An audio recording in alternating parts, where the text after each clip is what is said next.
Reunião extremamente tensa da CELAC opõe México e Equador, e eu diria que grande parte dos países, inclusive o Brasil, uma grande liderança da CELAC, critica veementemente Daniel Noboa. Por que isso está acontecendo, com o Equador sendo inclusive considerado para ser expulso ou pelo menos suspenso da ONU?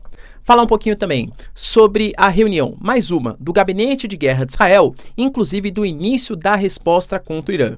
Pelo menos, segundo Israel, ainda não inicialmente contra a cabeça de povo, mas sim contra os seus tentáculos. Sanções e uma possível resposta aí sim contra o Irã estão no programa israelense. Falar um pouquinho também, pessoal, sobre a relação conturbada que existe nessa diplomacia internacional de apoio ou não ao Irã, sendo que dois grandes players, como Rússia e China, deram apoio à causa iraniana. O racha se expõe no mundo. Para finalizar, falar um pouquinho sobre a resposta que o David Cameron, representante do Reino Unido, deu às provocações do Zelensky, alegando que a OTAN e o Ocidente só ajudam Israel e não a Ucrânia, e também, finalmente, o pacote de ajuda militar de 60 bilhões de dólares, essencial para os ucranianos, deve ser votado no Congresso americano. Só que talvez não seja uma notícia tão positiva assim. Vamos fazer uma análise minuciosa sobre a questão política dos Estados Unidos. Será que o Zelensky finalmente vai conseguir essa grana? Se vocês querem entender um pouco mais sobre esses assuntos, e muito mais também sobre geografia, geopolítica, atualidades, política, polêmicas, enfim, tudo para você se manter sempre bem atualizado, já se inscreve no canal, deixa seu like, compartilha esse vídeo, que eu, professor Ricardo, conto muito com a sua ajuda. Belezinha? Para quem não me segue no Instagram, @prof. Ricardo Marcílio, e recado rapidinho aí da nossa parceira do canal. O vídeo de hoje é um oferecimento da nossa queridíssima parceira aqui do canal, Insider, as melhores e mais tecnológicas roupas do Brasil. Inclusive, tá com muita alegria que eu compartilho isso com vocês, porque já fazia parte do meu dia a dia mesmo antes da parceria, e agora eu posso trazer para vocês condições muito especiais. Inclusive, a Insider faz parte de todo o meu guarda-roupa, tá? É camiseta, é cueca, é calça. Inclusive, além da tech t-shirt que eu tô utilizando também, por motivos óbvios, não mostrarei aqui na câmera, mas a underwear da Insider. A underwear da Insider, ela tem tecnologia muito moderna, conhecido como Naked Feel, que traz uma sensação de um conforto extremo como se fosse a sua própria pele. Inclusive é um tecido muito respirável que quando você veste, traz um toque bem geladinho. E obviamente, né, uma vestimenta mais voltada ao público masculino, mas para quem for mulher, enfim, tem vários tamanhos também, do P até o extra G, enfim, cara, dá uma conferida ali na Insider que você não vai se arrepender.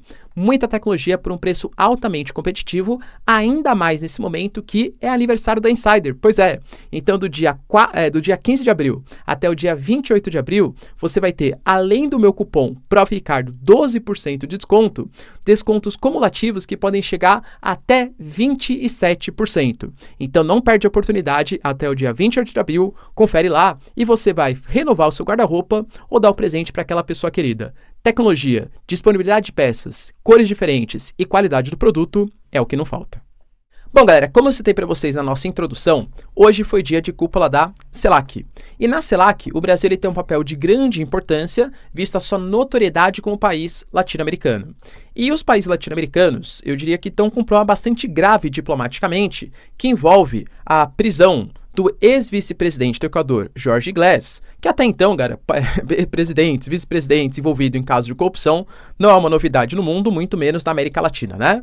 Mas nesse caso foi um pouco mais complicado, porque não envolve exatamente o perigo ou as questões relacionadas à corrupção sistêmica do Equador ou da América Latina, e sim a questão da representação diplomática internacional.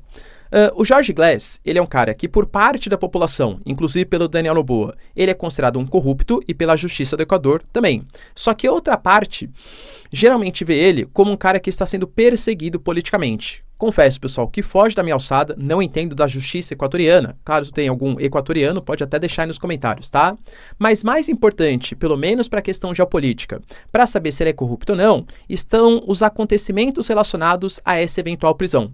O Jorge Glass, ele se refugiou, ele pediu asilo na embaixada mexicana. E o México falou que não ia liberar ele, visto que o Jorge Glass era um preso político, um eventual preso político, segundo o México. O Equador, ele deu um sobreaviso, já que o México não liberou o Jorge Glass, a polícia mexicana foi lá, invadiu a embaixada mexicana e prendeu ele à força. Claro, né, à força, mas tirando a embaixada mexicana, à força. Ou seja, violou o princípio da inviolabilidade da representação diplomática. Uma coisa extremamente séria. A gente comentou aqui no canal, nas semanas passadas, que países de direita, como a Argentina, os Estados Unidos, né, enfim, o Biden não é exatamente um cara de direita, mas no sentido que os Estados Unidos geralmente não apoia tanto essas pautas, mas da esquerda latino-americana, então não tem muito a ver com direita de Daniel Noboa ou de esquerda de López Obrador, que é o presidente do México, tem muito mais a ver com a inviolabilidade das representações diplomáticas. Houve críticas de uma série de posicionamentos políticos. Só que o Daniel Noboa, inclusive, ele falou, olha, eu sei que há grandes críticas em relação à minha postura, mas haveriam ainda mais críticas se ele tivesse fugido através de um helicóptero, coisa com a ajuda da embaixada mexicana.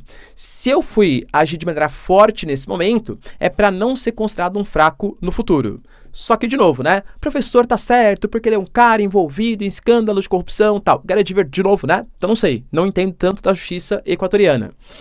Mas é fato que talvez você possa concordar com isso porque você considera que os princípios são válidos. Então talvez para você os fins justifiquem os meios, né? Pô, vale a pena invadir a embaixada desde que seja por uma causa que eu gosto. E se fosse a Venezuela, por exemplo, querendo prender alguém, e essa pessoa, que possivelmente não era corrupta, mas uma perseguida política, se refugia na embaixada brasileira. Aí tudo bem a Venezuela violar o princípio da inviolabilidade da representação diplomática, só porque a Venezuela acha que o cara merece ser preso? Vocês entendem que a coisa foge do direita e esquerda e entra no princípio da própria diplomacia internacional? Então a gente teve uma série de críticas. O México, ele entrou na Corte Internacional de Justiça, fez reclamações da ONU e mais uma vez reclamou na CELAC. Inclusive, o Brasil, que tem o Lula, né, quanto presidente, falou que a invasão a essa embaixada é inaceitável. Ele conversou com Manuel López Obrador, que é o presidente mexicano, e garantiu, galera, que isso nunca aconteceu, nem mesmo nos tempos mais sombrios das ditaduras latino-americanas. Inclusive, ele exigiu desculpas formais do governo do Equador, inclusive exigindo que ele faça algum tipo de retratação para não sofrer punições maiores, como o México quer que seja inclusive expulso ou pelo menos suspenso da Organização das Nações Unidas e de demais representações diplomáticas. Só que o Daniel Noboa, galera, o cara não tá arredando o pé. Ele falou assim, eu estou do lado certo da história. Enquanto vocês vão me julgar aqui, né?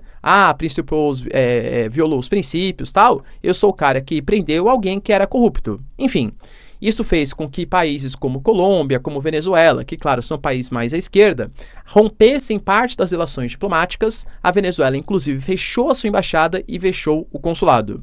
Talvez alguns aqui estejam entendendo como um princípio direita-esquerda. Não é exatamente isso, tá? Isso pode ter repercussões ainda maiores, porque se não houver punição ao que o Equador fez, independente dos motivos, outros países também podem se sentir autorizados a fazer exatamente a mesma coisa. Outra notícia, pessoal, que movimenta bastante, está ligado a mais uma reunião de Israel. A gente teve o Benjamin Netanyahu convocando seu gabinete de guerra. A gente fala já da quarta reunião desde os ataques que rolaram. E nessa reunião, a gente teve basicamente a consolidação do princípio que eu citei para vocês ontem. Israel fará uma ofensiva. Só que tem que ser uma ofensiva que não gere uma guerra geral no Oriente Médio. Porque qual é o princípio que está sendo visto pelo mundo? Que o Irã atacou ali 300 mísseis, drones, equipamentos modernos, que exigiram altos gastos militares e esforços militares não só de Israel, mas também de Estados Unidos, França, Reino Unido, até da Jordânia e da Arábia Saudita, para conseguir se defender. Mas na prática, e aí, quais foram as baixas civis israelenses? Feriu uma garota... Péssimo já, tá? Não tô passando pano, péssimo. Mas feriu uma garota de 7 anos. A gente teve danificado uma base militar israelense. Pô, isso é considerado pouca coisa. E entendo, cara, pô, o mundo hoje da pós-verdade tá muito maluco, né? O professor está passando pano para o Irã. Cara, o Irã, ele tem práticas terríveis do ponto de vista social. A gente fala, por exemplo, de perseguição a minorias. Não dá para esquecer o caso da Mahsa Amini, né? que foi uma mulher que ela foi presa pela polícia da moral e dos bons costumes, porque ela tirou uma foto com hijab com véu islâmico, mostrando parte ali do seu cabelo, entende? E aí a polícia foi lá, prendeu e supostamente ela morreu por um ataque cardíaco, alguma coisa, mas há suspeitas de maus tratos. A nossa análise não é uma análise moral ou ética da coisa, é uma análise muito mais geopolítica, entendam? Geopoliticamente falando, não houve grandes danos. Isso não é passar pano pro Irã, galera, por favor, né? Entendam? Eu tô passando pano pro regime iraniano. Tem nada a ver com isso.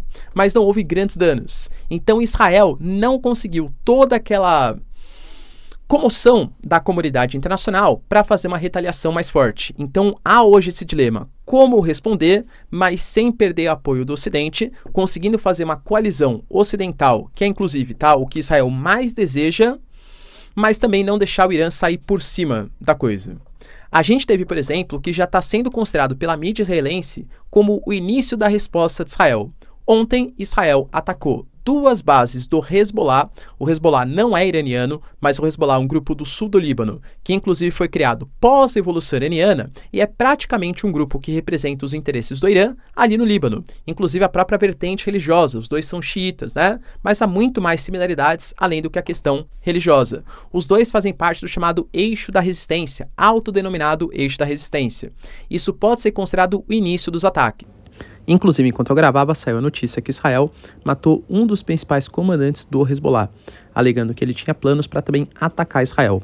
Faz parte do início da resposta israelense. Só que a gente teve já as próprias forças de defesa de Israel, o exército israelense garantindo que o ataque não parará por aí. Como que vai ser esse ataque é a grande questão, porque, que nem eu falo, não pode ser um ataque muito violento para que cause, segundo as palavras de Israel, uma guerra regional. Por mais que a gente tenha figuras como Smotrich, o próprio Ben-Gvir falando que se ele fosse o primeiro-ministro, a resposta seria esmagadora e definitiva, não é isso que a comunidade internacional quer. Inclusive, pelo que a gente vem percebendo, o próprio Israel colocou que um primeiro ataque já está sendo feito, que seria um ataque diplomático contra o Irã.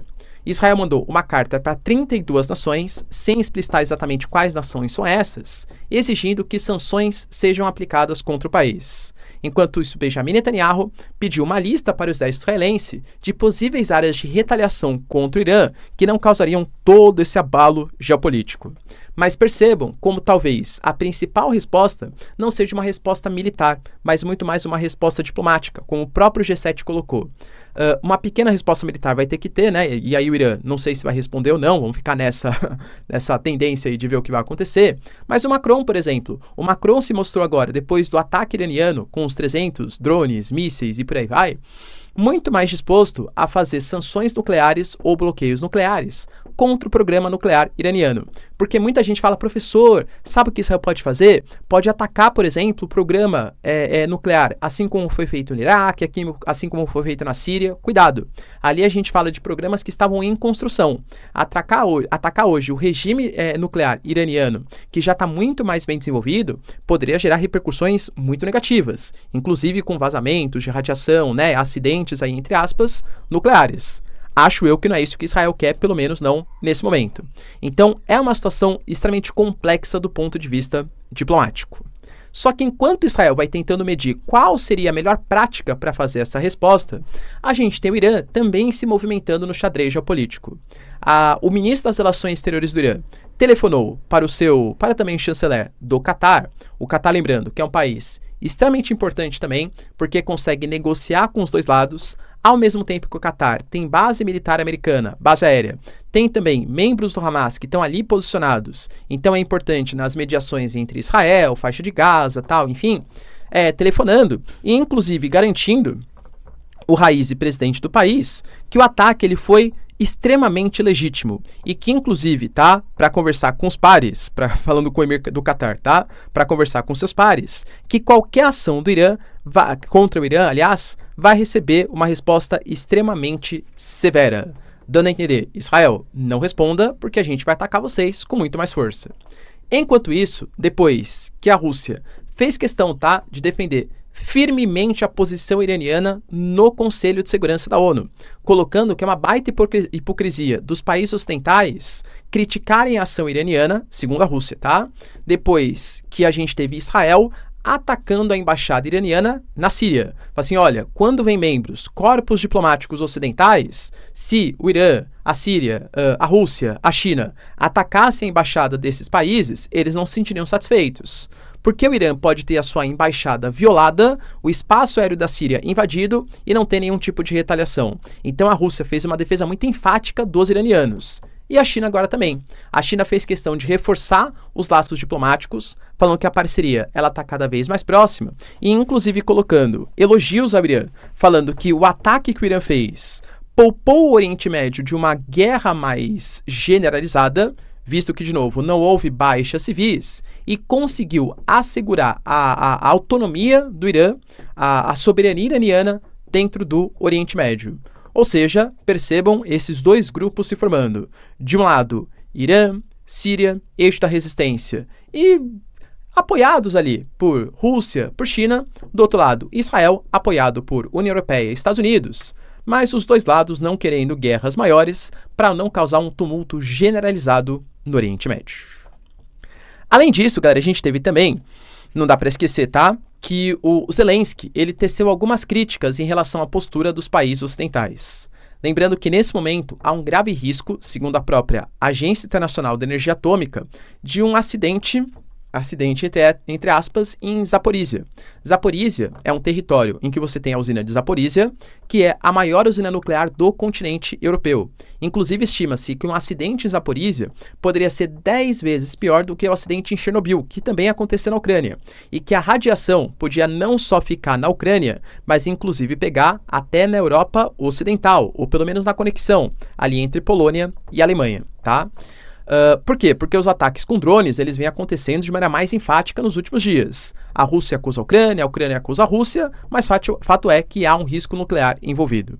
E aí o Zelensky, ele ficou assim, extremamente incomodado. Falou que apoia Israel, mas falou que fica incomodado com a postura do Ocidente, falando assim, tá vendo? Se vocês quisessem, vocês também poderiam defender os mísseis, drones, os foguetes que são disparados pela Rússia.